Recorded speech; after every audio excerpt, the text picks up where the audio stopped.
Hello, I am Xarkun, and this is World of Warships Legends. Today, I've got a game on Estuary. It's a domination mode game, and we are in the Tier 6 Premium British Cruiser Belfast.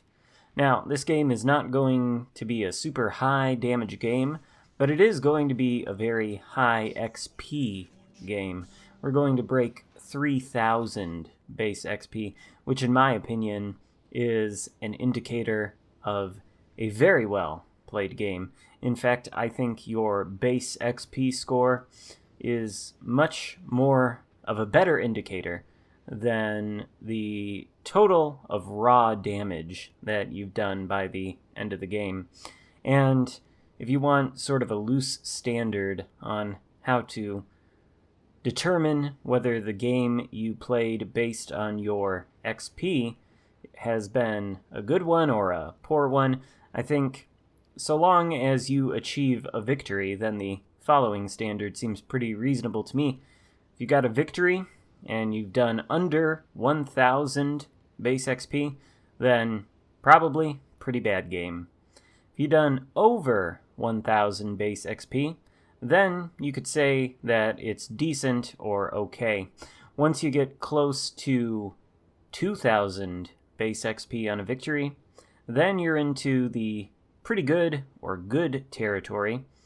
Over 2,000 base XP, definitely solid, very good, you could say. And then if you get 3,000 base XP or more, that's an excellent game. And that's what we're going to get here without doing a ton of damage. Instead, we are going to take out some very important pieces on the enemy team, and then at the end, we are going to be faced with a little bit of a dilemma in which we have to survive. And most players in situations like the one that's going to arise at the end of this game might actually throw it for their team, so we'll talk about how to not do that. For now, though, I'm just taking some shots at this London, who is spotted inside of his smokescreen, and therefore unable to spot us, doing a little bit of damage to him. Doesn't seem like he's going to be around for too much longer, though. He's losing a lot of hit points, and basically my entire team on this western flank of the map is shooting at him. Trying to get the kill there, doesn't work out. Somebody else gets it, and the first blood medal. There appears the Gnevny, 7.7 kilometers away. He's vanished inside of the smokescreen, but clearly he's outrunning it. And so now he's behind the smokescreen. We're going to pop the radar. Although he is pretty close to being out of radar range. So we do spot him there, but as you can see, he is on the edge of the radar range, and he is able to get outside of it fairly quickly without taking really any damage from us, maybe some from our teammates. He's no longer concealed within that smokescreen, but our radar is not spotting him, and he is spotting us. Don't really want to push out that way, though. We want to go around. There is, I think, an eastern or a southern dragon, basically a souped-up Miyoko. Not really a souped-up Miyoko, but one with some colorful makeup, let's say. So we're going to go out here, try to shoot at him. He's behind the island. Looking back on this, maybe it would have been a better idea to go after the Gnevny, but it's all going to work out in the end. Southern Dragon, or fancy painted Miyoko, I guess, is sailing away. We're going to be able to push into this cap, and at this point we might want to start thinking about turning to the northeast toward the Bravo cap. Looks like the enemies are flipping Delta at this point, and we've lost both of our destroyers. The enemy team still has 2 of them, which gives them a significant advantage when it comes to doing the most important thing in the domination mode game. Of course, that is capping. And yeah, they have significant advantage in that realm of scoring over my team here. Southern Dragon, though, he's given some pretty juicy broadside, we should probably be switching to the armor piercing here. And for whatever reason, I am not doing that. Do get a fire on that dragon. Still not switching to the armor piercing. What is going on? But there is that Gnevny again. He torpedoed the friendly Aoba to death. Southern Dragon looking a lot worse for the wear. How come I have not switched to AP? That is a question I cannot answer, but the Fancy Miyoko goes down, and the Gnevny's still out here. Now we are going to be able to pursue him. He's probably feeling pretty high and mighty now that he just suicide torpedoed a Tier 5 Japanese cruiser. But we're going to see if we can't avenge our sinking teammate over here. And looks like the enemy's bid to take the Delta Cap has in fact failed. We retain our hold on the cap, but there's not much standing between the majority of the enemy team, who appear to be clustered north of the Delta Cap, from pushing in and taking it. Just a lone battleship and cruiser down there behind an island. Don't know what the health situation is on those guys, but I assume if the enemy team wanted to make a push into Delta, they would probably succeed with minimal casualties. Torpedoes just went across our bow from around this corner. The Gnevny's there. We're spotting him with our sonar, I do believe. And we're going to come around this corner now that we know he's expended his torpedoes. We've got the sonar running. Do want to be a little bit careful, though, because, yep, there's some more torpedoes. You never know with these destroyers. They can be so tricky. Gnevny's going to do everything he can to dodge our salvos, but our guns are clear of the island, and at 4.5 kilometers, it's a little bit difficult to miss, although if we do miss, our very drunk and unreliable secondary gunners might even score a hit or two. You never know. You can see that their aim is a little bit suspect. Luckily, mine is not. The Gnevny goes down for our first kill of the game, and we've only done 22,000 damage at this point. But now, we may be in a little bit of a pickle. We are still spotted by what? Oh yes, a destroyer, Akatsuki, who is AFK. Not good for his team, but excellent for me in terms of farming experience points. So maybe this game isn't as excellent as I originally thought. The damage that you do to a ship when it translates to XP, all that matters is how much of a ship's hit points you take away relative to the overall number of hit points. So you take 100% of the hit points away from a destroyer. Essentially, that's the same thing as taking 100% of the hit points away from a battleship in terms of the XP that gets granted to you by being able to inflict so much carnage. So, probably shooting at that Akatsuki the way we did and taking away most of his hit points did give us a bump in XP. HMS Hood is out here, though. He's not going to stand up particularly well to concentrated high explosive spam into his superstructure, and it does look like he's beached himself trying to get away from us now. He is pretty easy target to hit, and we are hitting him over and over.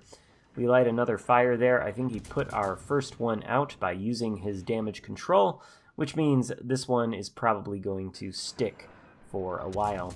And now my aim's a little bit off. Looks like he's turning out to the right there. Shells don't exactly land on top of his ship. Things were a little bit low. Incoming torpedoes from a mysterious source. Not sure exactly what that is. Friendly torpedoes on their way toward the hood. Initially, it kind of looked like he might thread the needle there, but I guess he does end up taking one. Meanwhile, our fire damage is ticking away, and we are safely concealed inside of this smokescreen. We don't have to worry about any enemy destroyers sending torpedoes our way either, which is great. Surrey out there, Mr. Hassis. Hopefully I'm not butchering his name, but I know that guy. He is a subscriber to the channel. I think he might have said GG to me after this game, don't remember. But he's out there in his Surrey. We're going to see if we can't hit him. The enemies did succeed in flipping the Delta cap, as I thought they might. So now it's 2 caps versus 2 caps. We want to rectify that situation by potentially taking this cap, reversing Pensacola fairly broadside.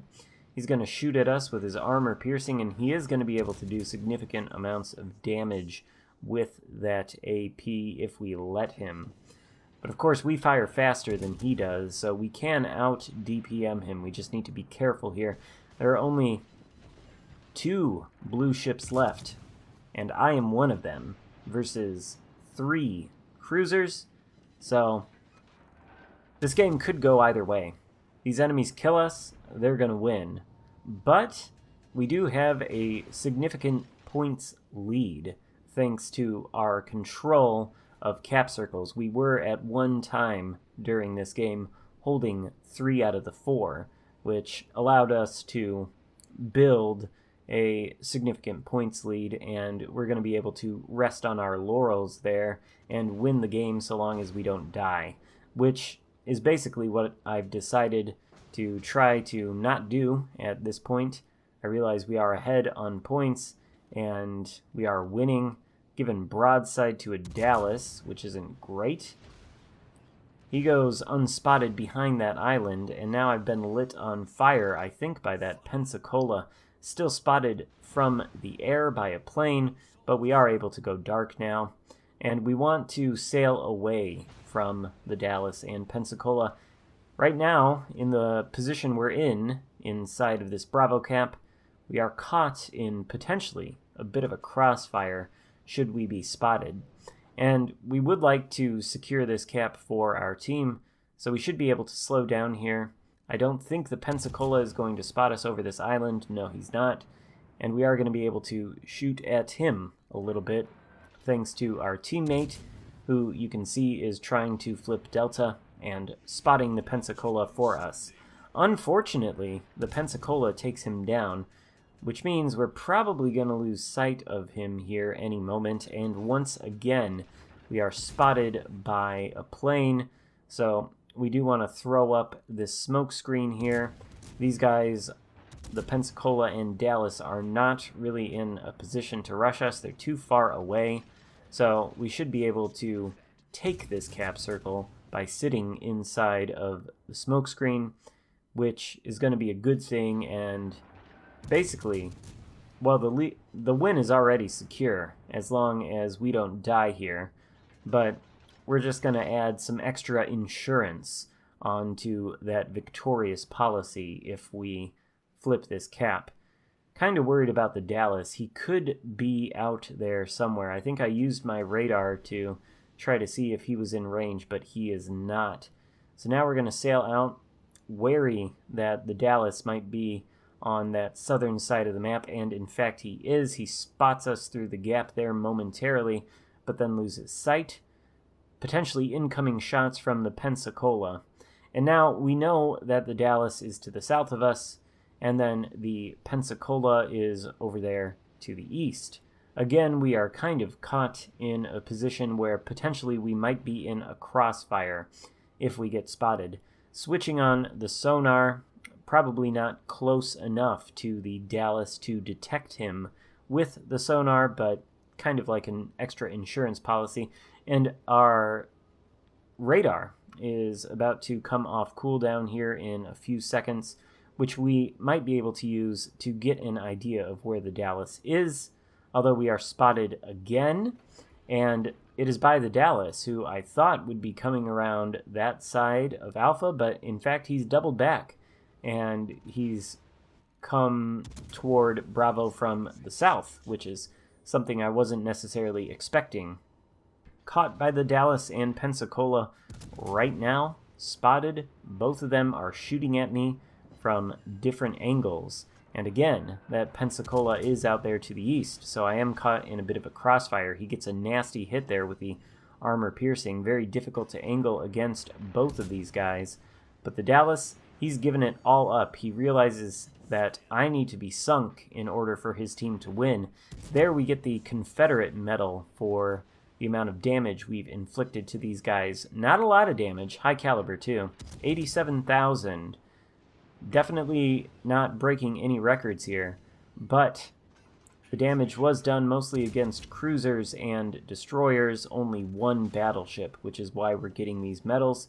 And we are resetting the Dallas, which only adds to the credits and experience points we're going to earn at the end of this game. The game ends with our victory. Now, we could have gone out there, we could have tried to aggressively pursue the Pensacola and Dallas, but if we died in the process, that would have been a throw. So, as you can see, sometimes survival does in fact equal victory, and nearly 1,000,000 credits earned, 3,200 base XP. Pretty good game in the Belfast. Hope you enjoyed it. If so, give it a thumbs up and consider subscribing if you haven't already. Thank you so much for watching. I will see you next time. Goodbye.